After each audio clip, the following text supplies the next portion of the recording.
হাসরের ময়দানে ফুলসিরাতের 7টি ধাপে 7টি প্রশ্ন করা হবে। সেই প্রশ্নগুলো কি কি? প্রশ্নের উত্তর দেওয়ার পরে ফুলসিরাতের ওপারে কে আমাদের জন্য অপেক্ষা করবেন এবং ফেরেশতা আমাদের সাথে কি কি ব্যবহার করবেন।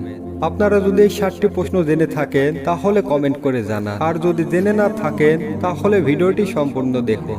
আরবিতে সিরাত অর্থ পথ বা রাস্তা, আর ফুলসিরাত হচ্ছে সেই রাস্তা যা জাহান্নামের উপর দিয়ে বয়ে যায়, যা চুলের চেয়েও চিকন, আগুনের চেয়েও গরম এবং তরবারির চেয়েও ধারালো। আর কিয়ামতের দিন প্রত্যেক মাখলুককে সেই পুল অতিক্রম করতে হবে।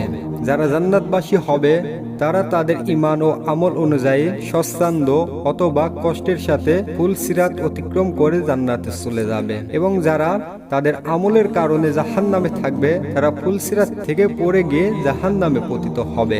ঈমানদারদের জন্য ফুলসিরাত একটি সুন্দর রাস্তায় রূপান্তরিত হবে, যেখানে তারা কোনো সমস্যা ছাড়াই অতিক্রম করে জান্নাতের দরজায় পৌঁছে যাবে। ঈমানদারদেরকে তার কর্ম অনুযায়ী নূর বা আলো দেওয়া হবে, যার আলোতে তারা ফুলসিরাতের মধ্য দিয়ে পথ নির্ধারণ করবে। তাদের মধ্যে অনেকে প্রবল বাতাসের মধ্যে দৌড়ে পার হবে, তারপর অনেকে হাঁটুতে ভর দিয়ে পার হবে এবং অনেকে হামাগুড়ি দিয়ে পার হবে। নবী করিম সাল্লাল্লাহু আলাইহি ওয়াসাল্লাম বলেন, আমি এক রাতে অদ্ভুত দৃশ্য দেখেছি। আমি দেখেছি আমার উম্মতের মধ্য হতে একজন ফুলসিরাতের ওপর বুকে ভর দিয়ে টেনে টেনে পার হচ্ছিল এবং কখনো হাঁটুর উপর ভর দিয়ে চলতেছিল। এমন সময় তার কাছে সেই দরুদ পেশ করা হলো যা দুনিয়াতে আমার জন্য পাঠ করেছিল। সেই দরুদের ফজিলতের কারণে সে উঠে দাঁড়াতে সক্ষম হয় এবং ফুলসিরাত পার হতে পারে। আখিরাতের সময় অনুযায়ী ফুলসিরাতের দূরত্ব 3000 বছর। এক রিওয়ায়াতে বলা হয়েছে জাহান্নামের 7টি পুল রয়েছে, প্রত্যেক পুলের মাঝের দূরত্ব 70,000 বছরের সমান এবং প্রতিটি পুল তলারের মতন ধারালো।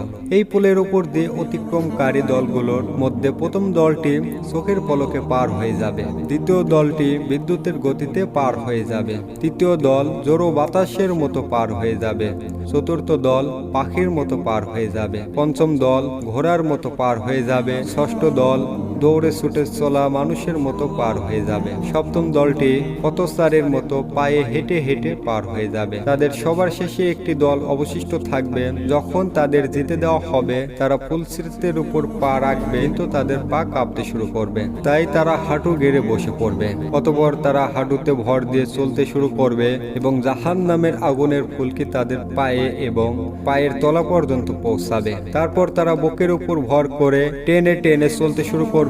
আগুন থেকে বাঁচার জন্য পেটের উপর ভর করে টেনে টেনে আবার চলতে শুরু করবে। তারা তাদের হাত দিয়ে পুল আঁকড়ে ধরবে। অতঃপর আগুন অতিক্রম করার পর তারা ঘুরে দাঁড়াবে এবং জাহান্নামের দিকে তাকিয়ে বলবে, হে আল্লাহ, আপনি আমাদেরকে এই জাহান্নামের আগুন থেকে রক্ষা করেছেন, আপনি মহাপবিত্র। এই পুলের প্রথম ধাপে আমাদের ঈমান অনুযায়ী প্রশ্ন করা হবে। আমাদেরকে ঈমানের আরকান সম্পর্কে জিজ্ঞেস করা হবে, যার মধ্যে আল্লাহর প্রতি ঈমান, ফেরেশতার প্রতি ঈমান, পবিত্র গ্রন্থের প্রতি ঈমান, সকল নবী রাসূলের প্রতি ঈমান, আখিরাতের প্রতি ঈমান এবং ভালো মন্দর ভাগ্যে বিশ্বাস। এই সকল প্রশ্ন থাকবে। যখন কেউ এই সমস্ত প্রশ্নের উত্তর দিতে সফল হবে তখন তাকে পরবর্তী ধাপে পাঠানো হবে, যেখানে তাকে নামাজ সম্পর্কে জিজ্ঞাসা করা হবে সে পূর্ণ নামাজ পড়েছে কিনা। যারা তাদের নামাজ সঠিকভাবে আদায় করবে তাদের নামাজ তাদের জন্য একটি নূর হয়ে যাবে, যা তাদেরকে পরবর্তী ধাপের পথ দেখাবে। অতঃপর তৃতীয় ধাপে তাদের সম্পর্কে জিজ্ঞাসা করা হবে যারা সবসময় সার্বিকভাবে যাকাত আদায় করেছে। তারা এই ধাপ থেকে পরবর্তী ধাপে একটি ঠান্ডা জোড়া বাতাসের মতো পৌঁছাবে, যেখানে চতুর্থ ধাপে রমজানের রোজা সম্পর্কে প্রশ্ন করা হবে, যেখানে রোজা রাখা এবং কোরআন তেলাওয়াত সেই ব্যক্তিকে সাহায্য করবে। একটি রিওয়ায়াত অনুসারে রাসূল সাল্লাল্লাহু আলাইহি ওয়াসাল্লাম বলেন, সে সময় রোজা বলবে, হে আল্লাহ, আমার কারণে এই ব্যক্তি সারাদিন ক্ষুধার্ত ও তৃষ্ণার্ত ছিল এবং নিজেকে নফসের কামনা বাসনা থেকে বিরত রাখত, একে ক্ষমা করে দাও। কোরআন বলবে, সে আমার তেলাওয়াতের কারণে রাতে ঘুমায়নি। অতঃপর আল্লাহ তাকে ক্ষমা করবে এবং তাকে পরবর্তী ধাপে অর্থাৎ পঞ্চম ধাপে পাঠানো হবে, যেখানে তাকে হজ সম্পর্কে জিজ্ঞাসা করা হবে এবং এই ধাপে সফল হওয়ার জন্য শারীরিক ও আর্থিকভাবে সক্ষম হতে হবে। প্রত্যেক মুসলমানকে তার জীবনে অত্যন্ত একবার হজ করা উচিত। তবে যেসব মানুষ দরিদ্র সেই সব মানুষদের জন্য এই প্রশ্নটি থাকবে না। এখানে সফল হলে পরবর্তী ধাপে অর্থাৎ ষষ্ঠ ধাপে পাঠানো হবে। ষষ্ঠ ধাপে তাকে ওযু ও গোসল সম্পর্কে জিজ্ঞাসা করা হবে।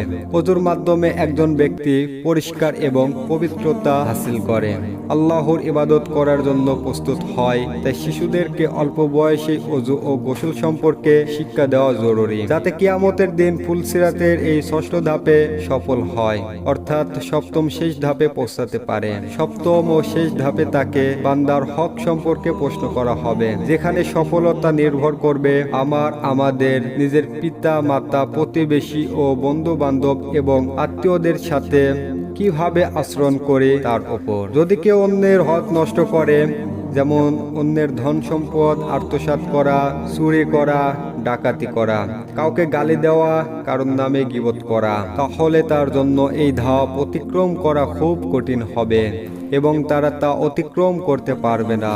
কিন্তু যারা এই শেষ প্রশ্নের উত্তর দিয়ে দিবে, তারা সেই স্থানে পৌঁছে যাবে যেখানে নবীজি তাদের জন্য অপেক্ষা করতে থাকবে এবং স্বাগত জানাবে, যেখানে তাদের জন্য দুটি পানির ফোয়ারা থাকবে, যার পাশ হিরে জহরা দ্বারা তৈরি করা হয়েছে। তারা একটি ঝর্ণায় গোসল করবে এবং অন্যটি থেকে পানি পান করবে। তারপর তারা জান্নাতের দরজায় পৌঁছে যাবে। জান্নাতের দরজায় ফেরেশতারা সেখানে তাদেরকে স্বাগত জানাতে থাকবে এবং এমন এক অন্তহীন জীবনে প্রবেশ করবে যা কখনো শেষ হবার নয়। তো বন্ধুরা, এই ছিল আজকের ভিডিওটি ভালো লাগলে একটি লাইক করুন, আপনার বন্ধুদের সাথে শেয়ার করুন এবং চ্যানেলটি সাবস্ক্রাইব করে আমাদের সাথেই থাকুন। ধন্যবাদ।